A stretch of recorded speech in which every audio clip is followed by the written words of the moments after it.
Hello साथियों, मैं अमरदीप कादियान। नमस्ते, प्रणाम, सलाम वालेकुम, सत श्री अकाल, जय मसीह की, राम राम जी, जय माता की, जय हिंद, जय भारत, जय ससुराल वालों की। साथियों, आपका स्वागत है डिसेंट फैमिली में। साथियों, आज हम बात करेंगे 420 और 406 के बारे में, 420 और 406 के बारे में कि कोई भी बैंक या एनबीएफसी कंपनी किस सिनेरियो में आपके ऊपर 420 और 406 धारा लगा सकती है या इस एक्ट में आपकी एफआईआर दर्ज करवा सकती है लोन की ईएमआई डिफॉल्ट होने पे हो जाएगा।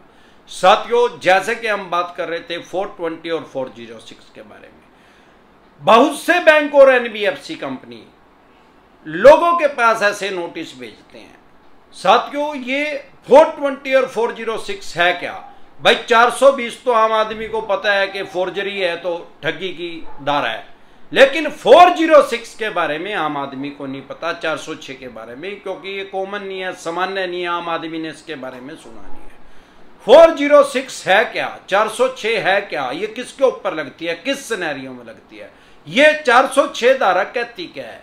इसका मतलब ये है 406 का, भाई किसी आदमी ने, इसको बोलते हैं कानून की भाषा में अमानत में ख्यानत, सामान्य बोलचाल की भाषा में, ये तो वैसे उर्दू का शब्द है, इसको पुलिस वाले यूज करते हैं। मुझे लग रहा है कि आज तक भी ब्रिटिश काल के तो शब्द चल ही रहे हैं इंग्लिश के, वो जो जिले इलाही का दौर था उसके शब्द भी सैकड़ों साल के बाद आज तक पुलिस उसको यूज कर रही है, उसको इस्तेमाल कर रही है, क्योंकि हमारे देश में लगभग 700 साल जिले इलाही का दौर रहा और उसके बाद लगभग 200 साल अंग्रेज हमारे देश पे राज कर गए। अब अमानत में ख्यानत, इसको सामान्य बोलचाल की भाषा में इसका मतलब क्या है? इसका मतलब यह है कि किसी आदमी ने, बैंक ने, एनबीएफसी कंपनी ने, आपके नोन ने, अननोन ने, रिश्तेदार ने, यार प्यारे ने या किसी अनजान आदमी ने आपके पास अपनी कोई कीमती चीज, एसेट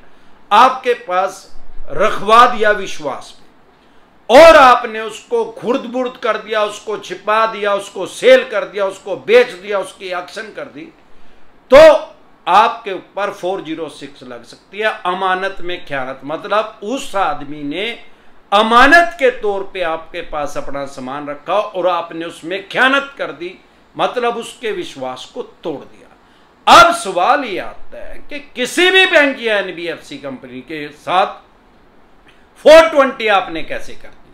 भाई अगर आपने 5 लोन लिए, चाहे 25 लोन लिए, और 25 के 25 लोनों की 5-5 ईएमआई भी डिफॉल्ट होगी, तो 420 कैसे लगेगी या 406 कैसे लगेगी? अब बहुत से आदमियों के पास, करोड़ों आदमियों के पास ये नोटिस आ रहा है। भाई ये चवन्नी छाप 99% आपके पास फेक नोटिस भेजते हैं। अगर कोई इस टाइप का नोटिस आया तो सबसे पहले फेक नोटिस डिसेंट एडवाइस के वीडियो देख लें। उसके बाद अगर आपको वो जेन्युइन लग रहा है तो सारे देश की कोर्ट जो है वो ऑनलाइन हो चुकी है, ई कोर्ट लोड कर लें अपने फोन में, और ये पेटीएम की तरह चलानी बिल्कुल आसान है, उसमें पता लग जाएगा कि आपके ऊपर ये केस हुआ भी है कि नहीं है। साथियों, सबसे पहले तो ये समझे कि जो 420 और 406 है, ये किसी भी थाने, पुलिस स्टेशन, चौकी में आपके खिलाफ एफआईआर लॉन्च होगी, आपका पर्चा दर्ज होगा, तो ये आपके ऊपर धारा लग सकती है। किस सिनेरियो में लग सकती है? भाई 406 तो मैंने एक्सप्लेन कर दिया। भाई अगर आपने कोई सामान इनका खुर्द-बुर्द कर दिया, अब सवाल यह है कि किसी बैंक, एनबीएफसी कंपनी ने आपको लोन दिया, तो आपने वो लोन बेच थोड़ी दिया, आगे उसको छिपा थोड़ी दिया, जो 406 लगेगी या 406 लगेगी। अब 420 कैसे लगेगी? किस सिनेरियो में कोई भी बैंक या एनबीएफसी कंपनी 420 आपके ऊपर लगा सकता है? आपने कोई फेक डॉक्यूमेंट्स दे दिया जिस टाइम आपने लोन लिया।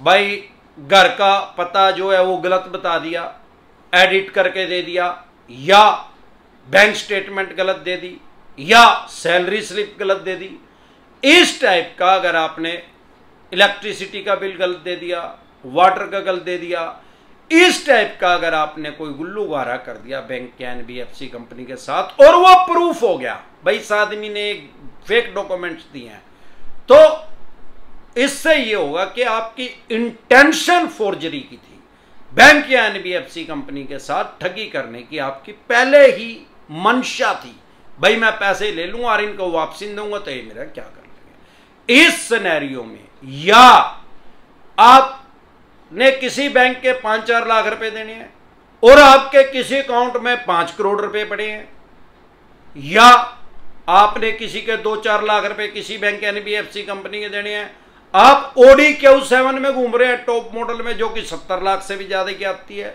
और वो आपके ही नाम है और उस पर ऊपर कोई लोन भी नहीं है और ले भी आपने नहीं है।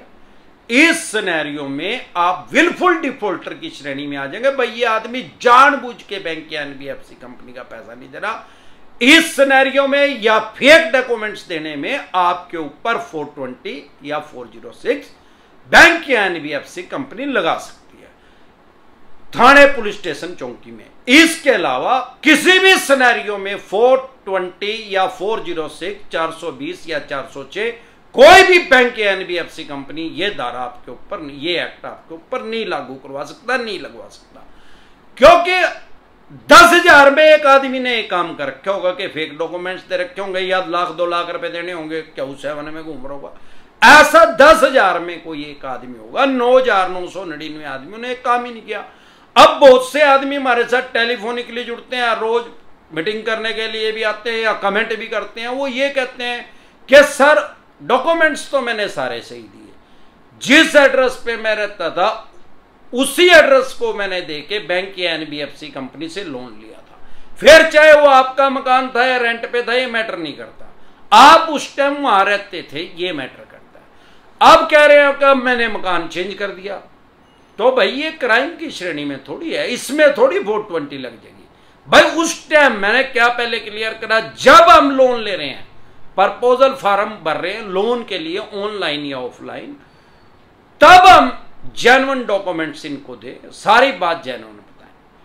तो बाद में तो आप चाहे कश्मीर में रहते हैं तो कन्याकुमारी में रहना शुरू कर दें, कन्याकुमारी में रहते हैं कश्मीर में रहना शुरू कर दें, गोवा में रहते हैं गुजरात में रहना शुरू कर दें, गुजरात में रहते हैं तो गोवा में रहना शुरू कर दें।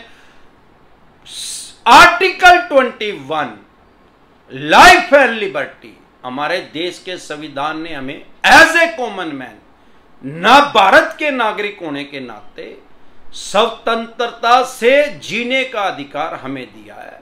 हम अपनी स्वाभिमान से अपनी रोजगार चला सकते हैं, रोजी रोटी अपनी चला सकते हैं, देश के किसी भी कोने में हम जा सकते हैं, आ सकते हैं, रह सकते हैं। अब तो कश्मीर, जम्मू कश्मीर से भी धारा 370 मोदी साहब ने हटा दिया। अब तो आप वहां प्रॉपर्टी भी खरीद सकते हैं, देश के किसी भी कोने में आप प्रॉपर्टी खरीद सकते हैं, बेच सकते हैं, रेंट पे रह सकते हैं, आपको कोई नहीं रोक सकता। ना ही आपको किसी पासपोर्ट की जरूरत है, ना किसी वीजे की जरूरत है। बस देश के किसी भी कोने में आप रह रहे हैं, बशर्ते कि आप वहां जाके कोई क्राइम ना करें। बस अब आपने एड्रेस चेंज कर लिया तो वो क्राइम की श्रेणी में नहीं है। अब यहां तक अगर आपको बात समझ में आ गई है तो बोलो हां, और नहीं आई फिर भाई, फिर अमरदीप कादियान पे भी नहीं समझाई गई। यो जो जिसको 10 लाख आदमी वो कर रहे हैं 1 मिलियन हर प्लेटफॉर्म पे मिला के, फिर कौन समझा होगा भाई? फिर तो अपना मनोचिकित्सक पे इलाज करवाओ भाई। तो डरे घबराए नहीं, अपने राइट्स जाने, अपने अधिकार जाने। जब आपको अपने राइट्स और अधिकार पता लग जाएगा तो डर खत्म हो जाएगा। डर का संबंध हमेशा अंधेरे से है। चवन्नी चाप आपको डरा के, धमका के, आपको साइकोलॉजिकल प्रेशर में ले रहे हैं। मेरे साथ ऐसे ऐसे आदमी टेलीफोनिकली जुड़ते हैं। अभी मेरे साथ एक बेंगलुरु से मेरे साथ कल टेलीफोनिकली जुड़े, वो आदमी सिविल इंजीनियर है और रेलवे के अंदर किसी प्राइवेट कंपनी में जॉब करता है। शायद वो देख भी रहे होंगे तो मैं नाम डिस्क्लोज नहीं कर रहा हूं उनका। उनकी 2.25 लाख रुपए सैलरी है, इन हैंड मिलते हैं कटने के बाद, टीडीएस वगैरह। अब जो आदमी प्राइवेट कंपनी में जॉब करके 2.25 लाख रुपए महीना कमा रहा है तो स्वाभाविक बात है कि उसका दिमाग तेज होगा, वो किसी बहुत बड़ी पोस्ट पे होगा। लेकिन हो क्या रहा है, ये आपके माइंड को हाईजैक कर रहे हैं। भले ही आप 5 लाख रुपए महीना कमा रहे हो, सोचने समझने की क्षमता को खत्म कर रहे हैं, साइकोलॉजिकल प्रेशर में ले रहे हैं, मनोवैज्ञानिक दबाव में ले रहे हैं, लोगों को मृत्यु शैया पे पहुंचा रहे हैं, करोड़ों आदमियों को मृत्यु शैया पे ये भिखमंगे पहुंचा चुके हैं और लाखों आदमी इनके कारण सुसाइड कर चुके हैं, विद फैमिली भी कर चुके हैं बहुत से आदमी। और मुझे आपको बताते हुए बहुत खुशी का आभास हो रहा है कि लाखों आदमी अमरदीप कादियान की वीडियो देख के हमारे साथ टेलीफोनिकली जुड़ के पर्सनल मीटिंग करके ये सुसाइड का मन अब उनका नहीं कर रहा है, आत्महत्या से वो बच चुके हैं। और होपफुली मैं करोड़ों आदमियों को भी बचा दूंगा जैसे जैसे मेरी आवाज ज्यादा आदमियों तक पहुंच रही है। तो स्वाभाविक बात है जब लोग हमारे साथ जुड़ते हैं, हमारी वीडियो देख रहे हैं, हम कभी भी किसी भी वीडियो में ये नहीं कहते कि लाइक कर दो, शेयर कर दो, सब्सक्राइब कर दो, बेल आइकन का बटन दबा दो। भाई ना कोई मुझे आज तक ऐसा आदमी टेलीफोनिकली हमारे साथ जुड़ा है जो ये कहता हो कि भाई मैं एक ही वीडियो देखी या दो ही देखी। जब कोई भी आदमी हमारी किसी भी तरीके से एक वीडियो भी देख लेता है तो वो 25, 30, 35, 50 कोई 500 भी देखा हुआ है, ऐसा कोई आदमी नहीं मिला। क्योंकि जब सामने वाले को वैल्यू प्रोवाइड हो रही है, उसकी समस्या का समाधान हो रहा है, तो स्वाभाविक बात है कि वो उसको देखेगा, उसको शेयर करेगा, उसको सब्सक्राइब करेगा। और नहीं तो भाई 10 बार ना समझ में आवे तो सब्सक्राइब कर, तो अनसब्सक्राइब कर दे यार, कोई डॉक्टर ने थोड़ी बता रखा। तो सबसे पहले साइकोलॉजिकल प्रेशर से हम लोगों को निकाल रहे हैं। जब लोग हमारी वीडियो देख रहे हैं तो साथ के साथ उनकी काउंसलिंग होती जा रही है, उनको उनके राइट्स पता लगता जा रहा है, अधिकार पता लगता जा रहा है, इसलिए उनका डर जो है वो खत्म हो रहा है। अब जो इतने बड़े लेवल की जॉब कर रहे हैं उनको भी साइकोलॉजिकल प्रेशर में इन्होंने ले रखा है, तो आम आदमी को तो लेंगे ये भिखमंगे। अब जब वो उनको अपने राइट्स और अधिकार पता लग गए तो वो जो साइकोलॉजिकल प्रेशर था वो रिलीज हो गया, जो मनोवैज्ञानिक दबाव था वो खत्म हो गया। अब चवन्नी छापों का डर ही खत्म है। चवन्नी छापों से डर लग रहा है तो चवन्नी छापों को तो यमराज ही अमरदीप कादियानी है सारे देश में। हमारी जो वीडियो है अब 71 कंट्री में और देखी जा रही है, 71 देशों में और हमारी वीडियो देख रहे हैं लोग, कश्मीर से कन्याकुमारी तक को तो देख ही रहे हैं।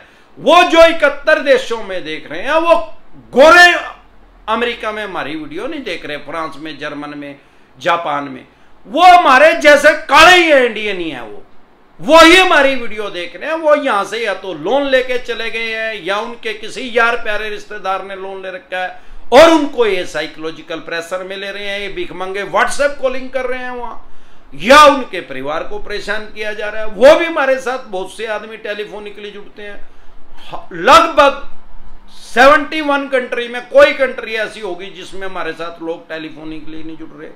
तो साथियों, जब आपको अपने राइट्स और अधिकार पता लग जाएगा, आपका डर खत्म हो जाएगा। मैं पहले बोल चुका हूं, फियर जो है, डर जो है, उसका संबंध जो है हमेशा अंधेरे से होता है।